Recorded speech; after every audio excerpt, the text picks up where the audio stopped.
청하시는 모든 성도님들의 삶에 하나님의 사랑과 은혜가 충만하기를 간절히 소망합니다.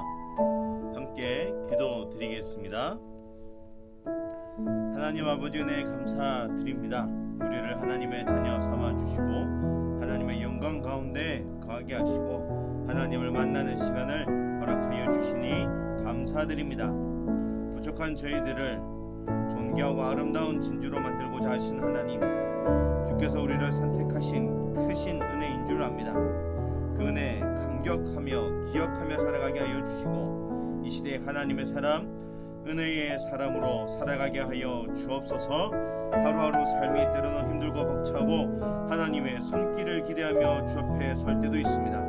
주님, 기도의 순간, 기도의 자리 설 때마다 하나님 기억하게 하여 주시고 하나님 만나 주셔서 우리의 삶에 믿음의 발자취 남겨가는 삶 되게 하여 주옵소서. 기도의 제목들마다 하나님의 선한 발자취를 남겨가는 기도의 사람들 되게 하여 주옵소서. 함께 하여 주실 줄 믿으며 예수님의 이름으로 기도드립니다. 아멘. 하나님의 말씀은 출애굽기 20장 말씀입니다. 출애굽기 20장 4절에서 6절까지의 말씀 제가 봉독하겠습니다. 출애굽기 20장 4절에서 6절까지의 말씀입니다. 너를 위하여 새긴 우상을 만들지 말고 또 위로 하늘에 있는 것이나 아래로 땅에 있는 것이나 땅 아래 물속에 있는 것에 어떤 형상도 만들지 말며 그것들에게 절하지 말며 그것들을 섬기지 말라. 나 내 하나님 여호와는 질투하는 하나님인즉 나를 미워하는 자의 죄를 갚되 아버지로부터 아들에게로 3, 4대까지 이르게 하거니와 나를 사랑하고 내 계명을 지키는 자에게는 천대까지 은혜를 베푸느니라. 아멘. 오늘부터 해서 출애굽기의 10계명에 관련된 말씀을 함께 나누어 가고자 합니다. 여러분, 학창 시절에 미술 시간에 조각품 하나씩 만들어 보셨죠? 요즘은 DIY 가구, 인테리어, 주방 용기 등 다양한 것들을 직접 만들기도 하고요. 가구도 만들고 인테리어 용품들도 만들어 쓰고 있습니다. 제가 어릴 때만 해도 어디에 가서 체험해야만 한 번씩 해볼 수 있었던 것들인데요. 지금 많은 사람들이 자신이 직접 뭔가를 만드는 것이 행복이 되고요. 만족이 되는 것 같습니다. 또 삶을 윤택하게 만들어 가는 것이라 여깁니다. 코로나19 시대에 들어와서는 이런 부분들이 조금 더 개인적인 삶에 더 많은 다양한 방법들로 다가와 있는 것 같습니다. 여러분은 요즘 어떤 것에 만족하고 계시고 어떤 것들을 직접 체험하고 계시고 어떤 것들로 삶을 채워가고 계십니까? 고대에서 중세 시대까지는요, 미술 작품, 음악, 조각품이라는 것은 종교적인 색채와 종교적인 활동과 맞닿아 있었지요. 신을 숭배하는 목적으로 시작되었다고 해도 틀린 말이 아니죠. 우리나라 동양 문화권에서는 사찰을 짓는다든지 범종을 만들고 불국 사이에 또 가장 큰 부처상을 만들어 종교적인 숭배를 하기도 했습니다. 종교적인 의미가 담겨지면서 더 빠르게 발전할 수 있었죠. 그리고 조각품은 또 무엇을 기념하기 위해 만들었습니다. 우리가 잘 아는 이순신 장군 동상 같은 것들이죠. 세 번째로요, 순수하게 예술적인 동기로 조각품을 만들었습니다. 탁월한 작품들은 상상 이상의 평가를 받기도 했습니다. 신화에 나오는 것들이 상상으로 만들어지고 세계적으로 유명한 작품들이 되기도 했습니다. 인간의 상상력이 실제가 되는 그런 능력을 미술 작품을 통해 만나보기도 하고 있습니다. 인간들은 종교적인 목적으로 정성을 쏟거나 어떤 대상을 만들고 섬기기도 합니다. 그런데 십계명의 첫 번째 말씀, 그리고 오늘 우리가 읽은 말씀을 보면 하나님께서 단순히 종교적인 숭배의 목적을 넘어서 하나님 나라의 백성들의 삶과 통치, 주권, 주권이 무엇인지를 보여주고 말씀하고 있습니다. 하나님을 하나님이라 부르는 의미가 무엇인지를 이 첫 번째 계명에 담고 있습니다. 여러분, 고대 왕들은요, 백성들을 다스리기 위한 여러 가지 방법을 가졌는데 그 중에 가장 특징적인 것이 단순히 정치적인 리더일 뿐만 아니라 자신이 신의 역할, 제사장의 역할 겸해서 자신이 신적인 존재로 만들려고 했습니다. 여러분, 우리가 잘 아는 이집트의 바로 왕의 위치가 그러하죠. 벽화를 그려놓고 신적인 기원을 찾기도 합니다. 또 전쟁을 통해 나라가 확장되어지게 되면요, 큰 신상을 만들어 놓고요, 절하게 하고 분향하게 해서 자신이 이 나라를 다스리고 있다라는 것을 알려주었습니다. 우리가 잘 아는 다니엘서 말씀을 보면 바벨론 왕 느부갓네살이 자신이 큰 신상을 만들어 절하게 한 내용도 우리가 볼 수 있습니다. 다니엘과 그 친구들에게는 큰 시험이었지만 그 당시 문화를 보면 당연한 통치 기술이기도 합니다. 통치자들은 할 수만 있다면 정치적인 힘, 종교적인 힘, 모든 것을 사용해서 사람들을 지배하려고 했습니다. 사람의 마음까지 굴복시키려 한 것이지요. 화폐에 황제의 얼굴을 새겨놓는 이유가 여러분 무엇이겠습니까? 왜 각 나라마다 자기 나라 돈에 황제의 얼굴을 새겼을까요? 당연히 그 화폐가 유통되는 곳까지 바로 그 황제의 통치 영역이었기 때문이지요. 사람의 생각, 상상력, 마음까지 계속해서 황제가 통치하고 있다라는 것을 남기기를 원했습니다. 그런데 이스라엘 백성들을 애굽에서 인도해 내신 후에 그들과 언약을 세우면서 하나님은 하나님의 형상을 만들지 말라고 하셨죠. 좀 이해되지 않는 부분입니다. 이 당시 문화가 이렇다면, 이렇게 살아온 사람들이라면 하나님도 자신의 형상을 만들어 여러 곳에 세워놓게 하시고 그들로 하여금 늘 형상을 보게 하셨다면 하나님을 두려워하고 경외한 마음을 더 오래 가지지 않았을까 하는 생각을 해보게 됩니다. 하지만 하나님의 이름의 의미, 권세, 하나님의 사랑, 하나님의 능력이 무엇인지를 생각해 보면 앞서 황제들과 독재자들이 했던 것과는 다른 이유가 있다라는 것을 알 수 있습니다.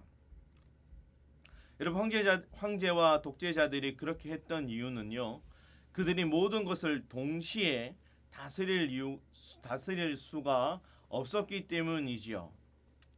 예를 들면 농부가 밭에 허수아비를 세워놓는 이유와도 맞닿아 있습니다. 그가 늘 그곳을 지킬 수가 없었기 때문에 밥도 먹어야 하고요, 잠도 자야 하고요, 다른 곳에 가서 일도 해야 합니다. 새들로부터 조금이나마 안전하게 지키기 위해서 허수아비를 세워놓는 것이지요. 실제로 왕들이 있는 곳에서 신상을 크게 세우지 않습니다. 그들이 실존할 수 없는 곳, 그들이 실제로 갈 수 없는 곳에 형상을 크게 만들어 놓고 상상하게 만드는 것이지요. 하나님은 이스라엘 백성에게 오늘 우리가 읽은 말씀에 무엇이라 말씀하냐면, 너를 위하여 새긴 우상을 만들지 말고 또 위로 하늘에 있는 것이나 아래로 땅에 있는 것이나 땅 아래 물속에 있는 것의 아무 형상이든지 만들지 말며 그것들에게 절하지 말며 그것들을 섬기지 말라라고 하십니다. 하나님은 우리의 상상의 대상이 아니라 실제로 존재하시는 분이시기 때문입니다. 여러분, 이것이 가장 중요합니다. 인간의 머릿속에 상상에만 존재하는 분이 아니라는 것이지요. 약속의 말씀을 주시며 이 약속의 말씀을 이루시고 그 지키시는 분이 바로 하나님이시다라는 겁니다. 하나님께서 이런 분이시다, 하나님 자체에 집중하라라는 말씀입니다. 그 하나님께서 어디에 계셔서 어느 곳에 계시든 만날 수 있고, 그 당시에 양을 몰고 가거나 추수를 하거나 성전에 오거나 어디에 있든 하나님을 만날 수 있다라는 것이지요. 하나님 앞에서 하나님 앞에서, 하나님 목전에서 하나님을 쫓아 선을 행하며 살아가느냐 아니냐, 내가 오늘 여기에 계신 하나님을 마음에 담고 살아가느냐 아니냐가 달라지게 됩니다. 5절에서 6절 말씀을 보면요, 그것들을 절하지 말며 그것들을 섬기지 말라. 나 여호와 너희의 하나님은 질투하는 하나님이다 라고 말씀합니다. 어떤 형상을 만들어 섬기거나 다른 우상들을 섬기거나 하는 것이 아니라 하나님을 사랑하라고 하십니다. 하나님의 말씀을 지켜 행하는 자가 되라고 하십니다. 사람을 존귀하게 여기셔서 하나님 외에 다른 것을 절하지 못하게 하십니다. 하나님을 아는 자로, 하나님의 사랑을 입은 자로 살게 해 주셨습니다. 계속해서 하나님과 관계 속에 있기를 원하신다라는 것이지요. 하나님을 나의 아버지라 부르고 있는가, 나의 하나님을 부르며 살아가고 있는가 아닌가는 달라지게 되어져 있습니다. 여러분, 오늘 우리의 마음속에 계속 찾아오는 말씀이 있습니다.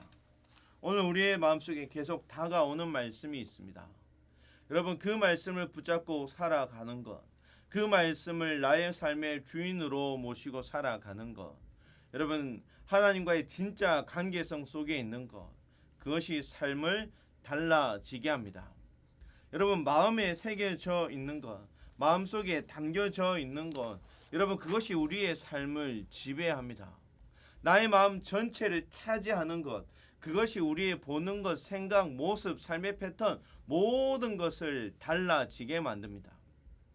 오늘 나의 삶의 주인은 누구입니까? 하나님은 나의 마음 전체를 차지하기를 원하시고 나의 마음 모든 곳에 주인 되어지기를 원하시는데, 사탄은 이 부분을 늘 공격하지요. 다른 욕망, 다른 우상, 다른 생각, 약간의 차이, 변질을 만들어 놓고 그것도 괜찮다라고 말합니다.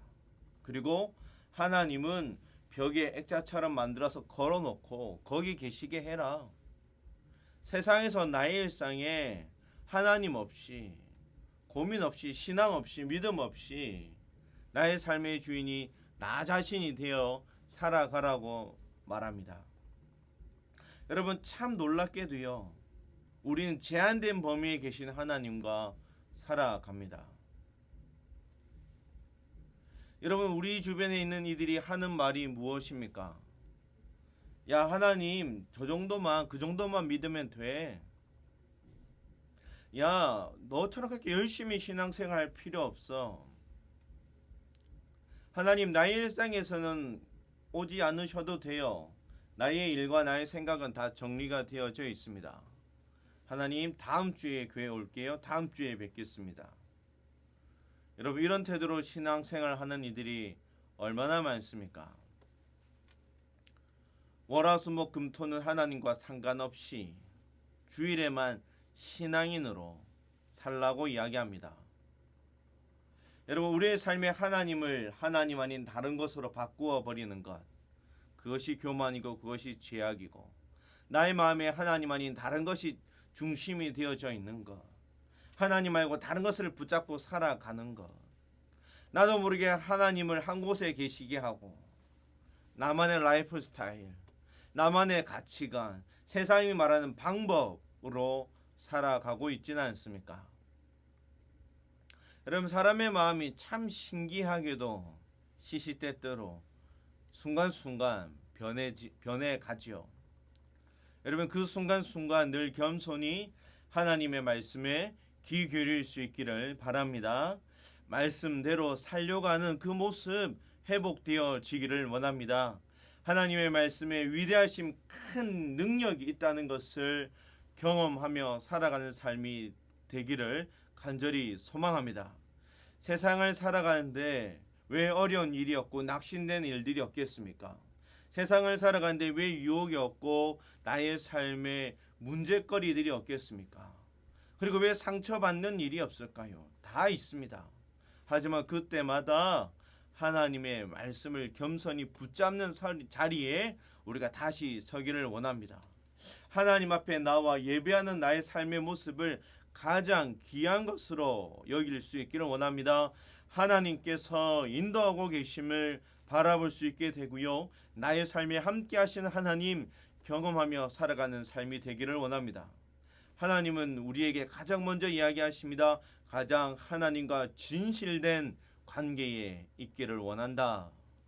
하나님은 거룩하시고 온전하신 분이심을 알고 내가 그분을 쫓아 살아가는 삶이 되기를 원한다라고 말씀하십니다.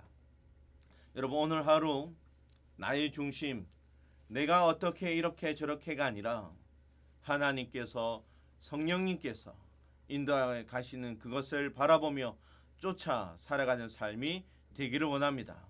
오늘 우리의 삶의 현장에 함께 하시는 하나님, 그 하나님으로 인하여 더욱더 감사가 넘쳐나고 그 하나님으로 인하여 더욱더 은혜가 넘쳐나고 사랑의 역사가 남는 오늘 하루 우리의 삶이 되기를 간절히 소망합니다. 이 시간 우리 함께 통성으로 기도하겠습니다. 우리 함께 기도할 때에 하나님의 말씀을 쫓아 살아가는 삶이 되게 하여 주옵소서라고 기도하기를 원합니다. 특별히 하나님, 나의 삶에 다른 것이 중심이 되어져 있고 나의 삶에 다른 것이 주인이 되어져 있다면 하나님, 오늘 나의 중심을 회복해가는 삶이 되게 하여 주옵소서라고 기도하기를 원하고요. 우리에게 진행되어지는 모든 사역들을 위하여, 대신방을 위하여, 그리고 전도 폭발을 위하여 함께 기도해 주셔서 이 시간들을 통하여 은혜의 회복, 사랑의 회복, 소망의 회복, 하나님과 동행하는 기쁨의 회복, 복음의 회복들이 일어나게 해달라고 우리 시간 다 함께 통성으로 기도하겠습니다. 주여, 하나님, 오늘도 내 말씀 붙잡고 나아갑니다. 우리를 붙잡아 주시고 말씀대로 행하여 하나님께서 이루셨더라라는 놀라운 믿음의 고백 남겨가게 하여 주옵소서. 하나님, 특별히 하나님을 찾는 자리에 섭니다. 기도의 자리에 섭니다.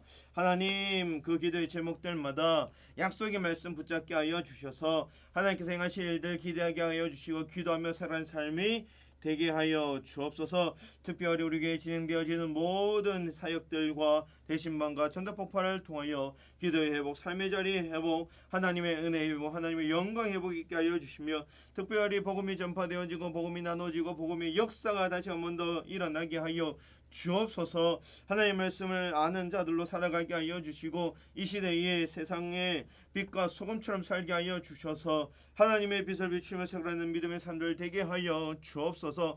특별히 다임 목사님께 강건케 하여 주시고 붙잡으시고 함께 하셔서 하나님의 놀라운 믿음의 발자취 남겨가는 삶이 되게 하여 주옵소서. 함께 하여 주실 줄 믿으며 예수님의 이름으로 기도드립니다. 아멘. 이 시간 전능하신 나의 주 하나님 함께 찬양 드리겠습니다.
오늘도 주와 동행하는 기쁨이 넘치는 하루 되기를 간절히 소망합니다. 샬롬.